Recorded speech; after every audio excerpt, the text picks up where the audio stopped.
Hi, I have here with me Dr. Aaron Black. He's going to be our featured speaker at the spring event coming up on May 11th that EGPS, which is Eastern Group Psychotherapy Society, is hosting. And just to tell you a little bit about Dr. Aaron Black, and welcome, Glad to Aaron. be with you. It's good to have you here. Just to tell you a little bit about him, Dr. Black is a faculty member of the Center for Group Studies in New York City. He's on the board of AGPA.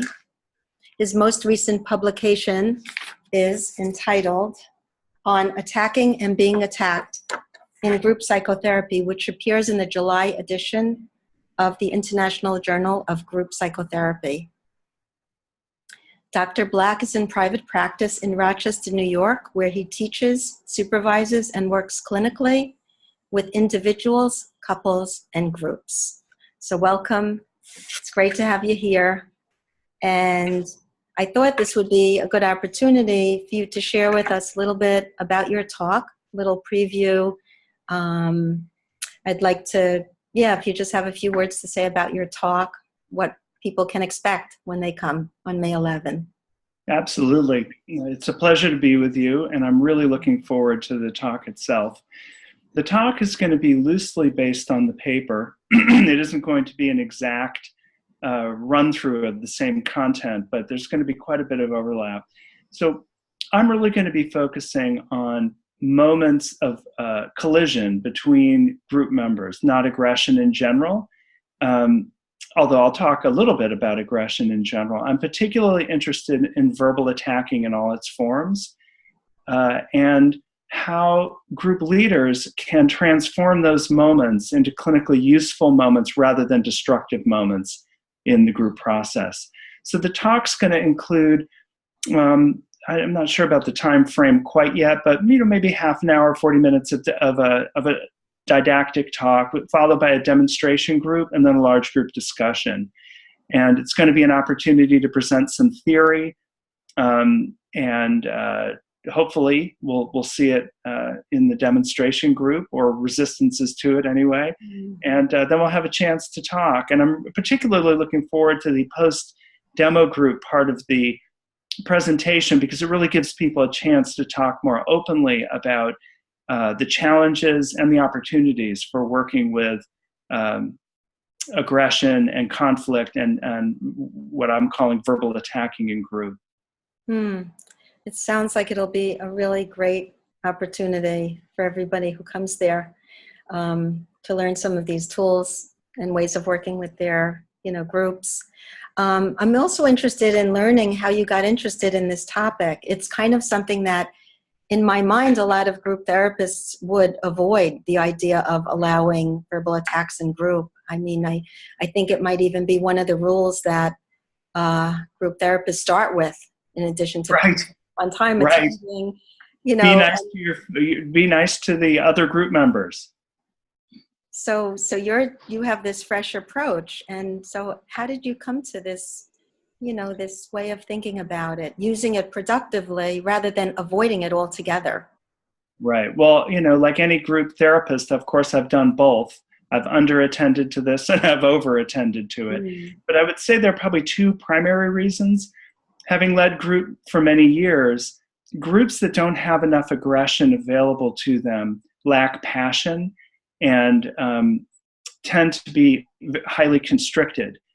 And groups that have too much unregulated aggression, tend to be destructive to the group, to the membership, and ultimately to the group's viability as a whole. And so, I think partly I've become interested in it because I've made so many mistakes and had to learn the hard way how to work with these difficult moments with my groups. And also, I'm really interested in a certain paradox about aggression. It's like a life force, it's like a life energy in its healthy form, and it's horrendously destructive in its more toxic form. And yet, in reality, the energy is really the same. It's how that energy gets played out behaviorally, verbally, against other people and against ourselves. So trying to channel that energy to create passion rather than destruction is really what got me interested in the topic.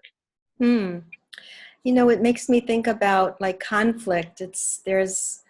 Conflict is something everybody lives with daily, and a lot of people are, averse to conflict.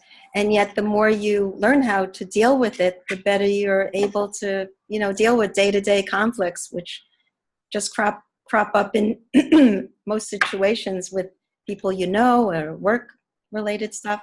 So it seems to me that this would be, a very healthy thing, just like other work that's done in therapy, both with individuals and groups, learning how to deal with conflict. So this is a particular kind of, more challenging type of conflict. Yeah, most of us, I don't know about you, Marian, but for me, growing up, nobody ever taught me how to fight well. Nobody ever taught me, meaning how to fight constructively, so that I'm using that aggressive energy to represent myself and my needs without harming anybody. I was never taught that. This is something I've had to develop in adulthood, and I'm still working on. Yeah, many of us, myself included, we haven't had the greatest models, growing up. And I think that, or just maybe our people who have been around us, they haven't had the greatest modeling themselves, so it gets passed on. And so learning how to, modeling for our patients or group members is just a great way to build those skills, like strengthen those muscles, those conflict muscles. Is there something that some little example you could give us about how you work with, a verbal attack? If you want to just share a vignette.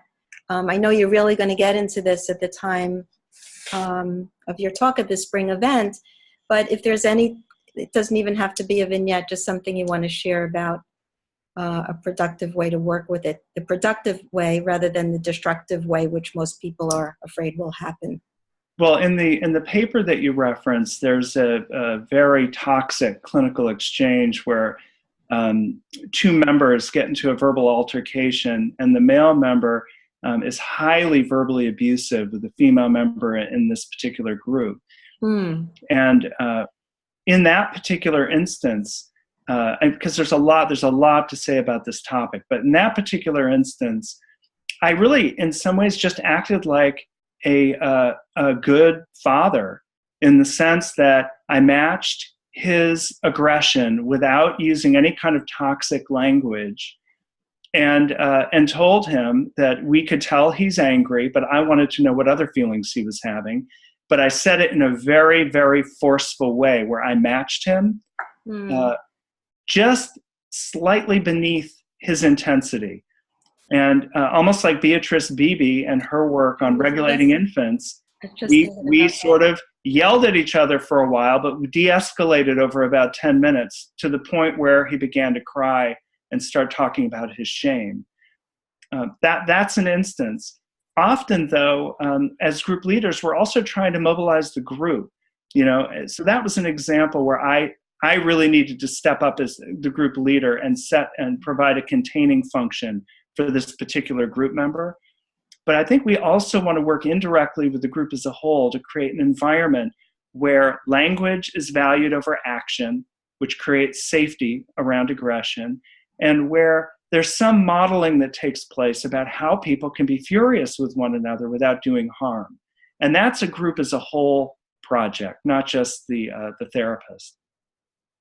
Yeah, I mean, as I'm listening to you, I'm remembering, a lot of the work done by Beatrice Beebe and others about using your voice to modulate, and the whole, mother-infant or parent-infant work, which talks about that. I think that can be applied in our work. It's so important, all these nonverbal, aspects. So you bring all that out in your paper. I'm thinking I can reference your paper as well, maybe in this, issue, so people can read it.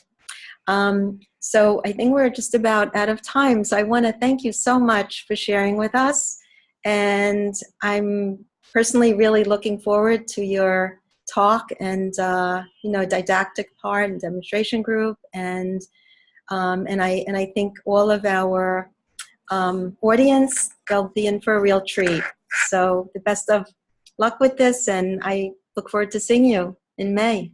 Thank you so much for having me. I'm really looking forward to being with all of you. Thank you. Have a great rest of the day. You too. Bye-bye.